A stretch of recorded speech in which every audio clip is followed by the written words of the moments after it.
வணக்கம் நண்பர்களே, நீங்கள் பார்த்து கொண்டு இருப்பது உங்கள் கௌசிகா ரிவ்யூ. சரி வாங்க வீடியோக்குள்ள போய் என்ன நடக்க போகுது அப்படின்னு சொல்லிட்டு பாத்தீங்கன்னா, நம்ம வெண்பா குட்டி இருக்காங்களா, அவங்க வந்து அவங்களால முடிஞ்ச எல்லா எஃபெக்டும் போட்டாங்க. எதுக்காக அப்படின்னு சொல்லிட்டு பாத்தீங்கன்னா, அம்மாவும் அப்பாவும் சேர்த்து வைக்கிறதுக்கு தாங்க. ஆனா இங்கதான் ஒரு ட்விஸ்ட் நடந்திருக்கு. அது என்னன்னு சொல்லிட்டு பாத்தீங்கன்னா, நம்ம வெண்பா ஒரு போட்ட பெட்டுனால இப்ப நம்ம விஜய் போய் ஜெயில உட்காந்து இருக்காரு. ஜெயில இருந்து ரிலீஸ் ஆயிட்டாரான்னு சொல்லிட்டு பாத்தீங்கன்னா ரிலீஸ் ஆயிட்டாரு.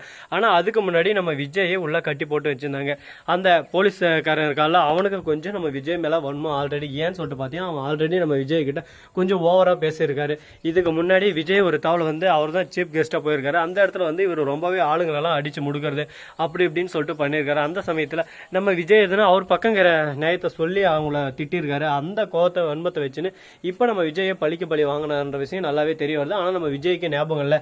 லாஸ்ட்டா போறதுக்கு முன்னாடி நம்ம விஜயை கூட்ட சொல்றாரு, நீ ஒரு டைம் வந்த சீஃப் கெஸ்டா ஒரு ஸ்கூலுக்கு, அந்த ஸ்கூல்ல நானும் வந்திருந்தேன். அப்ப என்ன எந்த அளவுக்கு நீ இன்ஸ்டால் பண்ண, அந்த மனசுக்குள்ள அது அப்படியே சும்மா எனக்கு ஆழமா பதிஞ்சிருச்சு. பசங்க முன்னாடி இன்ஸ்டால் பண்ணதை உன்னை என்னைக்கான ஒரு நாள் அசிங்கப்படுத்தணும், கையும் கனவோ மாட்டேன்னு நினைச்சேன், நீயே மாட்டினேன்.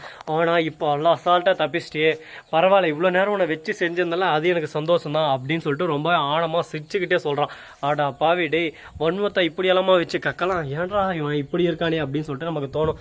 என்னங்க பண்றது, இந்த மாதிரி நிறைய பேர் சுத்திட்டு இருக்காங்க. ஆனால் அதெல்லாம் நம்ம பார்த்தா பிழைக்க முடியாது. நாம இன்னைக்கு என்ன நடக்குது அப்படின்னு சொல்லிட்டு அதை மறந்துடணும். ஏன்னு சொல்லிட்டு பாத்தீங்கன்னா, நல்ல விஷயங்கள ஞாபகம் வச்சுக்கணும், தேவையில்லாத விஷயத்த ஞாபகம் வச்சுன்னு நாளைக்கு பழி ஆகணும், நாளைக்கு பழி ஆகணும், அதெல்லாம் தேவையில்லை. அடுத்தடுத்து என்ன பண்ணலாம், வாழ்க்கையில் எப்படி முன்னேறலாம் அப்படின்னு சொல்லிட்டு அடுத்த கட்ட நம்ம மூச்சை தான் முன்னேறணும். நம்ம பாட்டு நம்ம போயின்னு இருக்கணும். அதை விட்டுட்டு தேவையில்லாமல் அதை பற்றி யோசிச்சிருந்தா வாழ்க்கையில் என்ன நடக்க போகுது சொல்லுங்க பார்க்கலாம். எது ஒன்றும் நம்ம பண்ணாலும் நடக்க போகிறதில்ல, பண்ணாமல் இருந்தாலும் நடக்க போகுது. சரி போனது போட்டு ஆனது ஆட்டம், அடுத்து என்ன பண்ணலாம் அப்படின்னு சொல்லிட்டு யோசனை இருக்கிற இந்த சமயத்தில் நம்ம வெண்பா இருக்கால, அவங்க வராங்க. எதுக்காக அப்படின்னு சொல்லிட்டு விஜய் கிட்டக்கு வந்து, டாடா வீட்டுக்கு வந்துட்டீங்களா, ரொம்ப எனக்கு சந்தோஷமா இருக்கு டாடா, நீங்க எங்க வர மாட்டீங்களோ நான் பயந்துட்டேன், எனக்கு கண்ணெல்லாம் கலங்கிடுச்சு அப்படின்னு சொல்லிட்டு சொல்றாங்க. நீ எதுக்குமா கவலைப்படுற, மல்லியம்மா இருக்கிற வரையும் நீ எதுக்கு கவலைப்படாத. அது மட்டும் இல்லாம அரவிந்த் அங்கிள் தான் வந்தாரு, கரெக்ட் டைமுக்கு வந்து என்ன வெளியே விடுறதுக்கு ஹெல்ப் பண்ணாரு அப்படின்னு சொல்ற. அரவிந்த் அங்கிள் எங்க இருக்காரு, அவர் வெளியே இருக்காரா? அவன் வெளியே இருக்காரு. குடுகுடுன்னு ஓடி போயிட்டு அரவிந்த் அங்கிளை கட்டிப்பிடிச்சு, ரொம்பவே நன்றி அரவிந்த் அங்கிள், நீங்க இல்லைன்னா எங்க அப்பா இந்நேரம் ரொம்ப கஷ்டப்பட்டு இருப்பாரு. அதெல்லாம் ஒன்றும் இல்லம்மா, எல்லாருக்கும் நம்ம இந்த மாதிரி ஒரு பெருமனுஷனுக்கு நல்லவருக்கு ஹெல்ப் பண்ணதை நினச்சி நான் ரொம்பவே பெருமைப்படுறேன். ஏன்னா ஏதாவது ஒரு விதத்தில் இவனுக்கு நான் ரொம்பவே உதவி செய்யணும், ஹெல்ப் பண்ணணும்னு சொல்லிட்டு நான் காத்துருந்தேன். ஆனால் எனக்கு காசு விஷயத்தில் இந்த மாதிரி ரொம்பவே ரிச்சான விஷயத்துலலாம் என்னால் பண்ண முடியாது. ஏன்னா நானே ரொம்பவே ஏழ்மையான குடும்பத்தில் பிறந்துவேன். ஆனால் இந்த மாதிரி ஏதோ என்னால் முடிஞ்சு ஹெல்ப் பண்ண, அவர் ஏற்றுன்னு போய் ஹாஸ்பிட்டல் அட்மிட் பண்ணி அவர்கிட்ட பேசி அவர் மூலிமா தான் நான் விஜயை விடுவிக்க ஒரு ஹெல்ப் பண்ணேன் அப்படின்னு சொல்லிட்டு சொல்கிறாங்க. ரொம்பவே நன்றி அங்கிள். நம்ம மல்லி அதுன்னு உங்களை மாதிரி ஒரு நல்ல ஒரு இந்த வீட்டுக்கு ஒரு சொந்தமாக கிடைச்சதுக்கு நான் ரொம்பவே கொடுத்து வச்சிருக்கணும். நீங்கள் இல்லைனா ஆனால் என்ன நடந்திருக்குன்னு சொல்லிட்டு கற்பனையும் பண்ண முடியாது. அந்த மாதிரி நிறைய விஷயங்கள் நடந்துட்டு இருக்குன்னு சொல்லிட்டு சொல்கிறாங்க. அது கேட்கும்போது நமக்கும் ஒரு பக்கம் என்னடா இப்படியெல்லாம் பேசுகிறதே, ஒரு பக்கம் மனசு வருத்தி அப்படின்னு சொல்லிட்டு நமக்கும் கஷ்டமாக தான் இருக்குது. என்னங்க பண்ணுறது, வாழ்க்கைன்னா அந்த மாதிரி ஒவ்வொரு விஷயத்திலும் ஒன்று ஒன்றா நாம தான் நம்மளை கண்ட்ரோல் பண்ணி போய் ஆகணும். அப்படி இல்லைனா வாழ்க்கையில் என்றைக்குமே நம்ம ஜெயிக்க முடியாதுங்க. வாழ்க்கையில் ஜெயிக்கணுமா, அதுக்கு ரெண்டு விஷயம் ரொம்பவே முக்கியம். ஒன்று பொறுமை, இன்னொன்று நிதானமாக மூவ் பண்ணுறது. அவசரப்பட்டு நம்ம பாட்டுக்கு நாம் ஏனோ தானோன்னு சொல்லிட்டு போயினே இருந்தோம்னா வாழ்க்கையில் என்னமே பண்ண முடியாது.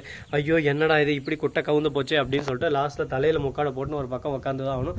அப்படிப்பட்ட சூழலில் தான் இப்போதைக்கு நம்ம வாழ்க்கை ரெண்டாயிரம் இருக்குது. சரி எவ்வளவோ பார்த்தாச்சு, இதுக்கு மேலே இன்னும் எவ்வளோ பிரச்சனை இருக்குது, எல்லாத்தையும் நம்ம பார்த்து ஒரு பக்கம் தாங்கி தாங்கி தாங்கி தான் முன்னேறி ஆகணும். அதுக்கான ஒவ்வொரு படிக்கட்டை நம்ம எடுத்து வச்சு முன்னேறிலாம் அப்படின்னு சொல்லிட்டு ஒரு குறிக்கோளில் இருக்காங்க. ஆனால் இதை எல்லாமே கெடுக்கிறதுக்கு ரஞ்சிதம் ராஜேஸ்வரி அப்படின்ற ரெண்டு கேரக்டர் தாங்க இங்கே சுற்றிட்டு இருக்கு. இவங்க ரெண்டு பேரும் அடிச்சு ஓரமாக உட்கார வச்சா எல்லா பிரச்சனையும் சால்வ் ஆயிரும். ஆனால் இவங்க ரெண்டு பேரும் எப்போ நம்ம அடிச்சு ஓரமாக உட்கார வைக்கிட்டு எப்போ இந்த பிரச்சனை சால்வ் ஆகுறது, அவங்க ரெண்டு பேரால் தான் பிரச்சனை மேலும் மேலும் வளர்ந்துன்னு இருக்கிறது. அவங்க ரெண்டு பேரும் இந்த வீட்டை விட்டு துரத்தினாலும் சந்தோஷம் தான். அப்போ நல்ல விஷயங்கள் நிறையவே ஏற்படும். சரி விடு, நடந்து போச்சு, அடுத்து என்ன பண்ணலாம், ஏது பண்ணலாம், எப்படி நம்ம மல்லி இருக்காங்கல்ல, அவங்க வந்து இப்போ வந்து எல்லாரும் சேர்ந்து கனடா போக போகிறாங்க. கனடா இது கிடச்சிருச்சு. ஆனால் கனடா போகிறதுக்கு அலோடு தாங்க இல்லை. ஏன்னு சொல்லிட்டு பார்த்தீங்கன்னா, நம்ம ராஜேஸ்வரி அந்த மாதிரி பண்ணி வச்சுருக்காங்க. மல்லி மேலே ஒரு கேஸ், அந்த கேஸை வந்து மறந்தே போயிட்டாங்க. நம்ம விஜய் அந்த கேஸை போயிட்டு கேன்சல் பண்ணணும்னு சொல்லிட்டு போகிறேன். அங்கே போய் பார்த்தா ராஜேஸ்வரி தான் கொடுத்து வச்சுருக்காங்க அப்படின்னு சொல்லிட்டு தெரிய வருது. என்னடா ராஜேஸ்வரியை என்ன கேஸ் அப்படின்னு சொல்லிட்டு பார்த்தீங்கன்னா, நம்ம மல்லி ஏதோ தேவையில்லாமல் வார்த்தைகளை வந்து கொட்டிட்டுதாகவும் தேவையில்லாமல் எங்கள் வீட்டில் இருக்கிற நகையை திருடிட்டு தான் அதுக்கு முன்னாடி கொடுத்த கேஸ் அப்படியே இருக்குது. அந்த கேஸை போய் வாபஸ் வாங்கிடுறாரு. இந்த விஷயத்தை தெரிஞ்சுக்கிட்ட ராஜேஸ்வரி தான் செம கோவப்படுறாங்க. அப்படி வாபஸ் வாங்கி எங்கடா கூட்டின்னு போக போகிறோம் அவளன்னு சொல்லிட்டு கேட்க, நாங்கள் கனடா போக போகிறோம் அப்படின்னு சொல்லிட்டு எல்லாத்தையும் எடுத்து சொல்கிறாரு. உடனே கனடாவா, அப்போ நான் என்னெல்லாம் விட்டு போறேடா, அந்த அக்கா வேணாவாடா அப்படின்னு சொல்லிட்டு கேட்குறாங்க. உங்களுக்கு எதுக்கா, நீங்கள் இங்கே எல்லாத்தையும் நீங்கள் பார்த்துப்பீங்கல்ல, இங்கே எதனா ஒன்று பண்ணணும்னு சொல்லிட்டு தான் உங்களை விட்டுட்டு போகிறேன், அதை புரிஞ்சிக்காம நீங்களும் வரேன்னா எப்படி சொல்லுங்கள் அப்படின்னு சொல்லிட்டு கேட்க, உடனே ஓஹோ உன் பொண்டாட்டி இருந்துன்னு உனக்கு அப்படியே சும்மா மந்திரம் போட்டா, இவனை மட்டும் கூட்டின்னு போ, அவங்கள கூட்டினே போகக்கூடாது அப்படி இப்படின்னு சொல்லிட்டு அதுபடி தான் நீயும் கேட்டு ஆடுற. சரி ஆடுறாப்பா ஆடுறா, நான் எதுவும் சொல்ல மாட்டேன், உனக்கு பிடிச்ச மாதிரியே நீ இருந்துக்கோ விஜய், நான் இனிமேல் எதுவும் கேட்க மாட்டேன், இவனை தொல்லை பண்ணவும் மாட்டேன் அப்படின்னு சொல்லிட்டு மூஞ்சை தூக்கிறாங்க. யாரா வெடி சரியான சோனியா கரை இந்த மாதிரியெல்லாம் பண்ணிருக்கா, இப்படியெல்லாம் இருந்தால் ஒன்றுத்துக்கு வேலைக்கு ஆகாது, அடிச்சு தூக்கி தள்ளிட்டு ஓரம் தள்ளிட்டு போடான்னு போயினே இருக்கலாம். ஸோ நண்பர்களே, இந்த வீடியோ முடிச்சிருந்தா லைக் பண்ணுங்கள், கமெண்ட் பண்ணுங்கள், ஷேர் பண்ணுங்கள், டெண்டிங் பெல்லை தட்டி விட்டு போங்க. அப்போ தான் நாம் போகிற அடுத்தடுத்த வீடியோ உடனுக்குடன் வரும். மிக்க நன்றி, தேங்க்ஸ் ஃபார் வாட்சிங், டாடா, see you, நன்றி, வணக்கம், வந்தனம், வருக.